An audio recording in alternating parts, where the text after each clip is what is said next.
নদী ভাঙন থেকে রক্ষা পেতে মানববন্ধনে দাঁড়িয়েছে নদী ভাঙন কবলিত এলাকার মানুষ। কুড়িগ্রামের ফুলবাড়ী উপজেলার চর গোরখমণ্ডল এলাকা থেকে বিস্তারিত জানিয়েছেন আমাদেরকে প্রতিনিধি মনোয়ার হোসেন লিটন।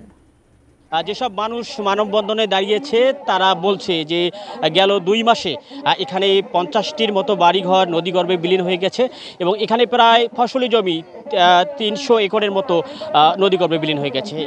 এই যে সব জমি নদীগর্ভে বিলীন হচ্ছে কিংবা মানুষের বাড়িঘর বিলীন হচ্ছে, এইতে করে পানি উন্নয়ন বোর্ড সহ অন্যান্য যে কর্তৃপক্ষ আছে তারা কিন্তু যে প্রয়োজনীয় যে পদক্ষেপ তাই সেটা নিচ্ছে না। এজন্য তারা আজকে এই মানববন্ধন দাঁড়িয়েছে এবং এখানকার যারা মানুষ দাঁড়িয়েছে তারা বলছে যে দীর্ঘদিন ধরে এই ধলা নদীর ভাঙন চলছে, তবে এই নদী ভাঙন রোধে তারা বারবার কর্তৃপক্ষের সঙ্গে যোগাযোগ করার চেষ্টা করছে, তবে কর্তৃপক্ষ বারবার তাদের আশ্বাস দিচ্ছে, তাদের ভরসা দিচ্ছে, তবে প্রয়োজনীয় কাজটুকু কিন্তু হচ্ছে না।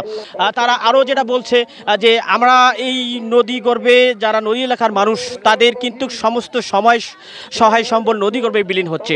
তাদের বাড়ি যাচ্ছে, তাদের ঘর যাচ্ছে, তাদের ফসলের জমি যাচ্ছে, তাদের এই শেষ সম্বলটুকু কিন্তু তাদের নদী গর্ভে বিলীন হচ্ছে। কিন্তু এই যে অনেকে আছে তাদের বাড়ি ছিল, ঘর ছিল, কিংবা তাদের অনেক কিছুই ছিল, কিন্তু এই নদী গর্ভে বিলীন হওয়ার কারণে তারা কিন্তু একেবারে নিঃস্ব। তারা ঠাঁই নিয়েছে অন্য কোথাও, অন্য বাড়িতে কিংবা অন্য কোনো জায়গায় গিয়ে, এবং এই মানুষগুলির জীবনের শেষ সম্বল রক্ষায় যেন তারা প্রয়োজনীয় ব্যবস্থা গ্রহণ করে। এই ছিল আমার হাতে মানববন্ধনের সর্বশেষ খবর।